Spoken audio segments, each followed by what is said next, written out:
Sr. Segundo Secretário da Embaixada da República da Guiné-Bissau em Portugal, Sr. Secretário Executivo da CPLP, Sr. Representante da Sra. Embaixadora da República de Angola, Sr. Dr. Ribeiro Castro, o Sr. Professor José Francisco Padilha e a nossa homenageada, a Dra. Olívia Biar. Muito obrigado por terem vindo. Admito que não tenha sido o melhor dia e a melhor hora, mas foi aquele que foi possível marcar em função, primeiro, da agenda do Sr. Embaixador da Guiné, que só posteriormente é que depois nos comunicou que um facto não previsto podia estar presente, mas faz representar o Sr. Segundo Secretário da Embaixada, e nós temos muita honra em que estejam aqui connosco e fazer um pouco um testemunho deste trabalho da Lídia que nós entendemos publicar. Logo no seu início, o Instituto Democracia e Liberdade, depois também o Instituto Amar da Costa, o Ribeiro Castro, praticamente da Fundação, sabe isso tanto ou melhor que eu, este Instituto procurou lançar desafios a jovens estudantes universitários, convidando-os a escrever e a refletir sobre os mais variados temas e, logo nos seus inícios, instituiu um prémio. E nós procurámos dar continuidade a essa iniciativa e, a propósito de uma conferência realizada já há cerca de um ano e pouco, sobre Portugal na relação da Europa com a África e Portugal na relação da Europa com a América Latina, decidimos desafiar jovens de todos os 3 ciclos de estudos académicos, portanto, licenciatura, mestrado e doutoramento, a que fizessem um pequeno ensaio, um sobre Portugal na relação da Europa com a América Latina e outro sobre a relação de Portugal, a importância de Portugal na relação da Europa com a África. E, entre outros jovens estudantes, a Lídia Biai concorreu e o júri, constituído pelo Sr. Embaixador António Martins da Cruz, também ele, ex-ministro dos Negócios Estrangeiros, que está hoje em Marrocos, é a única razão pela qual não está presente, e constituído também pelo Sr. Professor Dr. José Francisco de Pavia, entendeu esse mesmo júri premiar o trabalho da Lídia Biai. O prémio já foi entregue num jantar que realizámos há uns tempos atrás no Grêmio Literário, mas estávamos em falta porque ainda não tínhamos dado corpo ao trabalho dela com uma publicação, uma pequena separata, mas também não se tinham pedido mais páginas do que aquelas que aqui se encontram, e não é preciso escrever muito para dizer muito, e o júri, mas o Sr. Professor Vinícius Pavia daqui a pouco falará, entendeu premiar o trabalho da Lídia Biai. E eu só queria, de uma forma muito breve, dar-lhe o meu testemunho de agradecimento por este trabalho. Em segundo lugar, por nos ajudar, pelo menos a mim, a refletir a CPLP de um modo que nem sempre eu refletia. No pequeno prefácio que faço, dizia: muitas pessoas da minha geração encaram a perspectiva da lusofonia de uma lógica muito fechada. A Lídia Biai abre horizontes e vem-nos chamar a atenção que a circunstância dos vários países da CPLP poderem eles próprios, os vários Estados soberanos da CPLP poderem eles próprios ter ligações a outras organizações regionais, que isso é um valor acrescentado para a CPLP e não uma diminuição da CPLP, e, portanto, é uma perspectiva extraordinária que a Lídia Biai nos traz, e, no fundo, ela representa o futuro da CPLP. Ou seja, a CPLP só pode continuar se as novas gerações dos Estados-membros da CPLP acreditarem na CPLP e lhe quiserem dar continuidade. E, portanto, o Instituto Amar da Costa está também muito contente com isso. E, em terceiro lugar, porque, com toda a legitimidade, num momento em que se discutem muitas alterações à entrada de imigrantes no nosso território e muitas alterações à lei da nacionalidade, nós entendemos que todas essas alterações que os governantes e a Assembleia da República, com toda a legitimidade, entendam fazer, não podem, nunca por nunca, deixar de discriminar, de distinguir positivamente os cidadãos dos países que falam português. Porque a lusofonia não é apenas um discurso, tem que ser uma ação continuada e permanente, ou seja, de nada serve falarmos da importância da CPLP e da lusofonia se depois não tivermos atos concretos que evidenciem, em relação ao nosso território e à nossa comunidade, essa distinção particular que, sob o meu ponto de vista, os cidadãos dos Estados-membros da CPLP devem continuar a ter em relação a Portugal e por parte de Portugal. E, portanto, olha, quando marcámos esta iniciativa, não tínhamos previsto os novos desenvolvimentos políticos nesta mesma matéria, mas vem a talho de foice, porque ficamos muito contentes por esta feliz coincidência. Portanto, bem-aja, Lídia, pelo seu trabalho. Só para lhes dar uma nota, de seguida vai falar o representante de Sua Excelência, o Sr. Embaixador da Guiné-Bissau, depois o Sr. Professor Francisco Pavia, como membro do júri. Não sei se o Sr. Secretário Executivo da CPLP quer dizer alguma coisa, e por fim a Lídia, que suponho que também dará uns autógrafos. Muito obrigado pela vossa presença. Portanto, Sr. a palavra. Senhores, é com honra e satisfação que aqui me encontro com o representante de Sua Excelência, o Embaixador da República de Guiné-Bissau, que se encontra em Bissau, onde irá decorrer a cimeira do CPLP em Bissau. Neste momento especial em que celebramos o talento e o esforço do jovem Lídia Biai, uma cidadã de origem guineense que nos enche de orgulho e mostra que a juventude do nosso país tem muito a oferecer. O ensaio que hoje recebe essa distinção trata de um tema importante e atual, a disponibilidade territorial da CPLP como vantagem estratégica para Portugal e Guiné-Bissau na CDA. Muitas vezes parece uma dificuldade o facto dos países da CPLP estarem espalhados por vários continentes. Esse fato é apresentado por Lídia como uma oportunidade. Ela mostra que essa diversidade pode ser usada de forma estratégica, permitindo que Portugal se conecte com diferentes regiões do mundo com o apoio dos países de CPLP. Neste contexto, a Guiné-Bissau tem um papel essencial, pois está integrada na CEDEAO, Comunidade Econômica da África Ocidental, e isso permite ao país servir de ponte entre Portugal e os países da região, criando oportunidade de cooperação econômica, política e cultural para todos os envolvidos.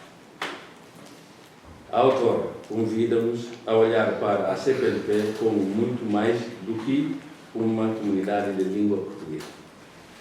Mostra que, com visão e colaboração, pode tornar-se uma rede forte de oportunidades internacionais.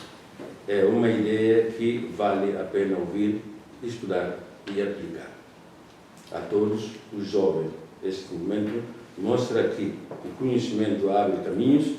A Lídia deixo os mais sinceros parabéns. Que esse seja apenas o primeiro passo de uma jornada cheia de conquistas, ideias e projetos que trarão benefícios reais à nossa sociedade. Obrigado.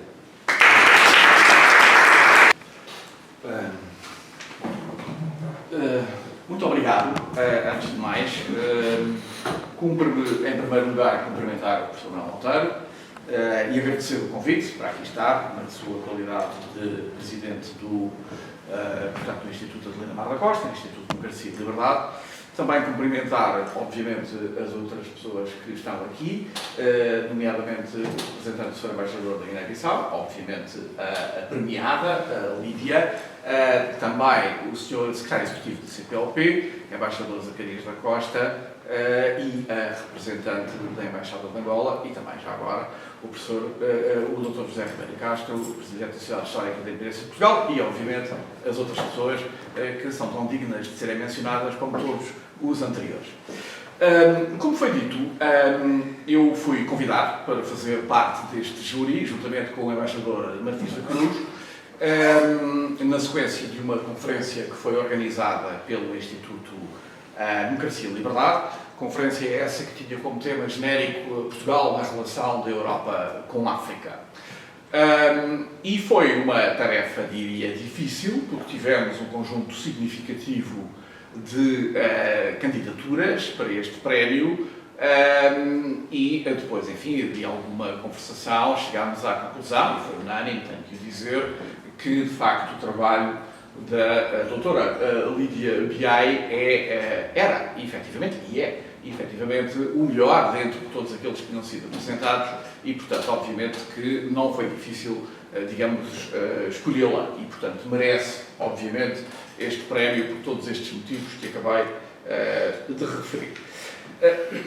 A Lídia Biai, que foi minha aluna, já agora, na licenciatura de Relações Internacionais na Universidade de Lusíada, e que agora já seguiu novos voos, está neste momento a fazer o mestrado noutra instituição, foi sempre uma excelente aluna, e eu não estou a dizer isto por favor, por ela estar aqui e por me encontrar agora nesta posição, não lhe faço nenhum favor, ela foi sempre uma excelente aluna, mas além de ser excelente aluna, tinha também outras características que de facto fazem a distinção, digamos assim, face aos outros, que no fundo se encontravam na mesma sala de aula e no fundo a prosseguir o mesmo projeto. E nomeadamente eu queria destacar o seu empenho, a sua dedicação em organizar e ajudar a organizar um conjunto enorme de iniciativas académicas, aulas abertas, conferências, colóquios, enfim, que ela, no fundo, se disponibilizava para fazer a ponte com essas pessoas e que depois, juntamente comigo e com outros docentes da universidade, enfim, levavam-nos a cabo na Lusíada. E, portanto, essa parte também, enfim, desse empenho e dessa motivação, se quiser, é também muito importante e complementa a sua excelência académica que eu acabei de também referir. E, portanto, desejo-lhe, enfim, as maiores venturas, tendo em conta estas características que acabei de referir, tenho a certeza absoluta que o futuro será risonho, já é e será ainda mais, tendo em conta que ela reúne, enfim, tudo isto. Mas gostava também de particularizar uma questão que tem a ver, no fundo, com a temática que, no fundo, pautou essa conferência, que depois deu origem a este trabalho e até o próprio trabalho da Lídia, a descontinuidade territorial da CPLP como vantagem estratégica para Portugal. Eu penso que é muito importante, e já tive a ocasião de o dizer pessoalmente ao professor Manuel Monteiro, que haja, enfim, associações da sociedade civil, como é o caso desta, que chamem a atenção dos poderes públicos e não só, e das pessoas em geral, para a importância, digamos, desta dimensão lusófona, se quiserem, da política externa portuguesa. Normalmente, e eu também sou um estudioso dessas matérias, normalmente, dizia eu, nós falamos em três vetores da política externa portuguesa, que são o vetor europeu, o vetor transatlântico e o vetor lusófono, sendo que eles são consubstanciados noutras três organizações internacionais, a saber, a União Europeia, a NATO e a CPLP, Comunidade dos Países de Língua Portuguesa. E no meu entendimento, e aliás já o escrevi várias vezes, aliás, parece-me que ultimamente, e quando eu falo ultimamente, estou a falar, enfim, nas últimas dezenas de anos, provavelmente, tem havido um esquecimento, digamos assim, dos vários governos, não estou a dizer, a falar deste em particular ou do anterior, dos vários governos que se têm sucedido relativamente a este terceiro vetor da política externa portuguesa, que é o vetor lusófono. Tenho dito, a miúde, tenho reiterado que considero que isso é um erro porque acho que Portugal corre o risco da irrelevância internacional caso não aposte naquilo que, no fundo, nos dá ou nos abre caminho para outras partes do mundo, nomeadamente aquilo que hoje se chama o Sul Global, se quiser utilizar uma expressão muito moderna, e, portanto, tenho de chamar, consequentemente, a atenção para isso. E parece-me que é precisamente essa dimensão lusófona, a nossa presença nos 5 continentes, a importância da língua portuguesa, que hoje é falada por cerca de 260 milhões de pessoas e que outro dia foi precisamente o seu dia e que praticamente não ouvi falar disso, infelizmente, na imprensa. E, portanto, estava eu a dizer que me parece que é um erro, digamos, subestimar e desvalorizar, até em alguns casos, precisamente este vetor, esta dimensão, se quiserem, lusófona.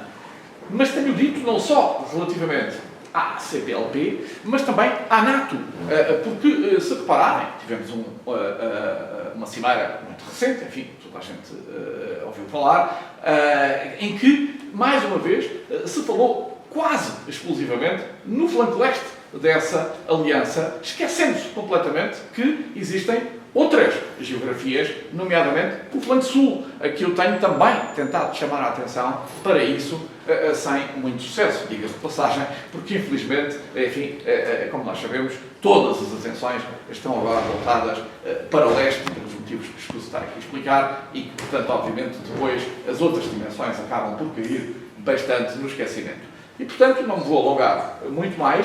Era apenas uma chamada de atenção para estas questões que me parecem importantes e que, mais uma vez, tenho que agradecer ao professor Manuel Monteiro e ao Instituto Democracia e Liberdade que chamem a atenção da opinião pública, chamem a atenção dos governos, dos políticos, enfim, da sociedade civil em geral, para esta questão que me parece absolutamente fundamental. Ou seja, e em suma, e vou terminar, temos 3 vetores da política externa portuguesa, não devemos apostar tudo apenas no vetor europeu, devemos balancear um pouco mais, digamos, a importância que damos aos 3 vetores, não esquecendo quer o vetor transatlântico, quer, acima de tudo, o vetor lusófono, porque esse vetor lusófono é aquele que nos vai fazer distinguir de outros países europeus têm uma dimensão mais ou menos parecida e que Portugal seria irrelevante nesse aspecto se não tivesse isto que, no fundo, nos dá projeção mundial, coisa que os outros não têm. E, portanto, parece-me até que, por esse motivo, não é propriamente muito inteligente estar a descurar uma mais-valia que nós temos e que merecia ser um pouco mais, digamos assim, enfatizada. Muito obrigado. Sr. Manuel Monteiro, Sr. José Francisco Via, o Sr. Representante da Embaixada da Guiné-Bissau, pelas belíssimas palavras que referiram sobre mim e sobre o ensaio que tive a oportunidade de escrever. Gostaria também de agradecer a presença do Sr. Embaixador da CPLP, do Sr. Representante da Embaixada de Saí.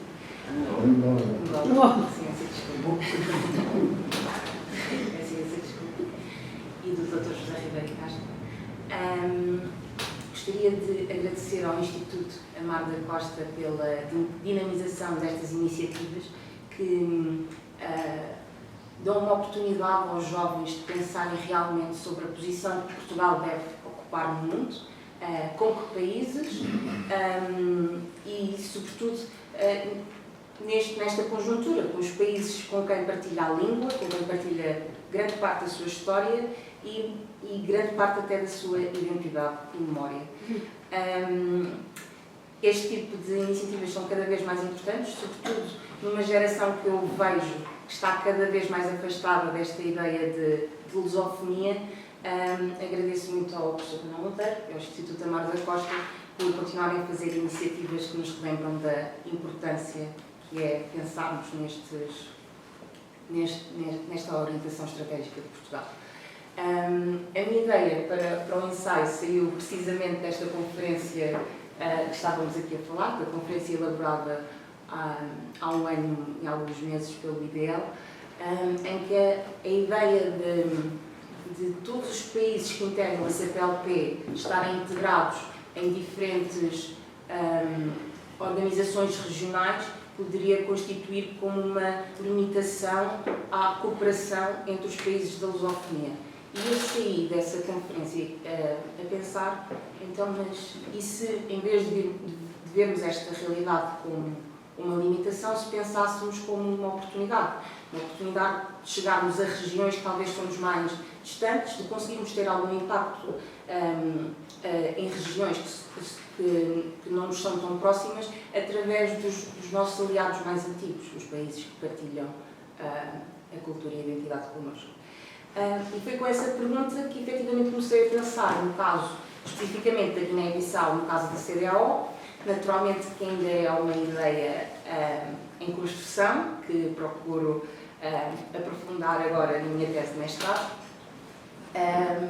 mas gostaria também que fosse aplicável a outras realidades, aos restantes países integrados em outras regiões, que pensássemos desta forma em conjunto e em como Portugal pode e deve olhar para os países com quem partilha a sua história.